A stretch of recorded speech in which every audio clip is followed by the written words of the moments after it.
Hello, Dirty Sanchez. This is your commissioner speaking.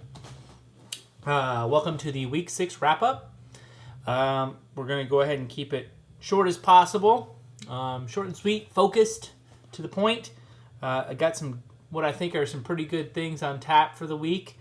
Got a special guest appearance by my son, which I think you guys will enjoy. And a couple of new segments that we're going to try out here on this weekly format. So with that, we'll jump right into it. So the first game that we have in no order of precedence is my game with Brandon. He beat me by 6 points. Brandon Pettigrew screwed me over. Randy Moss went apeshit bonkers for Brandon. It all came down to the last game of Monday night. He had Champ Bailey. I had Brian Dawkins. Brian Dawkins went out with an injury. I was up actually 2 points on that, but due to that injury, Brandon was able to beat me. Made it even worse for me as I met him up in the bar to watch part of the game, and he didn't know he was playing me. So add a little injury to insult to injury. Next up, we have our Arsenal folks. He went absolutely batshit crazy nuts. Finally, had a breakout game. The bad news is he beat up on the hapless Harry Nutsacks, who had a bunch of people on bye and only put up 108 points. Our friend Dicky Doos, our lowly Dicky Doos, had two players score more than 20 points, but still managed to put up 189. That's a pretty amazing feat. Two players scored more than 20, still put up that much. Unfortunately for Stevie, he had Matt Schaub throw for 392 yards, 4 touchdowns, scored 45 points, and still took the loss. That hurts.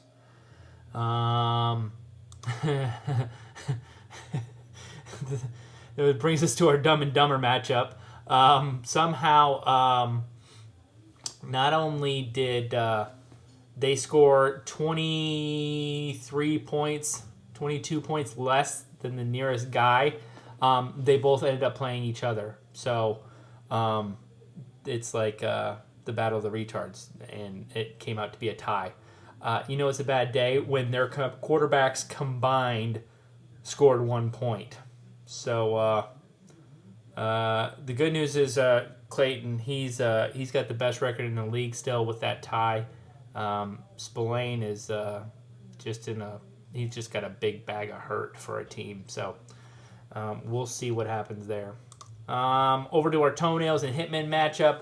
Hitman, I believe, had the high point the week before. He cooled off a little bit, but still put up a respectable game. The story here is actually Toenails. I think I actually called him out, saying on paper he had a great team. In practice, he had a really shitty team.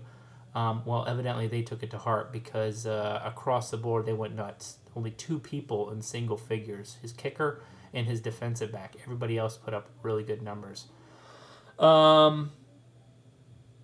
So, and the crazy thing is he put up 198 points, and his top score only scored 37. That's pretty impressive. That just shows how much balance he had. And then, last but not least, we come to Captain Morgan's and our Tampa Bay Parkers. We're starting. We'll start with the Morgan's Marauders. He's been bitching and complaining up on the message board about how everybody has a career day against him. When he himself just had a pretty good day from Roethlisberger with 400 yards and 2 touchdowns. But it also brings us to a new segment that I'm looking to employ in the weekly wrap-ups called Who's That Dumbass? And in this case, the inaugural Who's That Dumbass award goes to the Tampa Bay Parkers. Jeremy Flynn evidently thought it was a good idea to start leave Ray Rice on the bench, who had 10 receptions, 100 yards receiving, 2 rushing touchdowns, 77 yards, and 51 points. In case you weren't aware, Ray Rice is a start no matter where.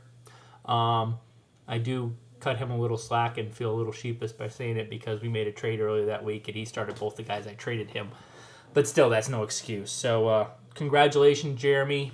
You are that dumbass.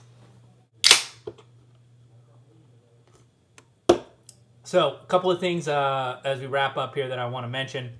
First off, it appears that the Hitmen and Arsenal, the FNGs in the league, have updated their on the block list, and one is offering a hot shit sandwich, and one is offering a cold shit sandwich for some running backs. So if anybody's interested in that, just run right out and take them up on the offer. I'm sure there's plenty of room in the line lining up for that. Second off, I also wanted to wish our boy Dickie Dews, a.k.a. Chuck Eichwood, congratulations on his upcoming wedding, I believe this Saturday. So maybe he'll escape a little ridicule if he happens to lose this week. So, but in all seriousness, congratulations, Chuck. And then the final thing is I just want to end with a video that my son created. As many of you have seen, he's sat next to me many times when I've been posting these videos, and I think some of what I've done rubs off on him. So I came home and found that he had made his own video while I was away at work. Can't really understand most of it, but I think you can probably get at where he may have picked up some of this stuff. So with that, I bid you good luck and adieu. I said adieu. And we'll see you next week. Peace. Welcome back to TNL Pricing. I am bringing home to joy this week one video about me telling my football statements about it. And it's just a little more steadier than I thought. I play football every week. I'm asking. And I'm not asking you to play football as me, to the capture. What to do is you get your price off to football. Yeah, and get the more less than football. See you next time on the week one video. Make it up next time.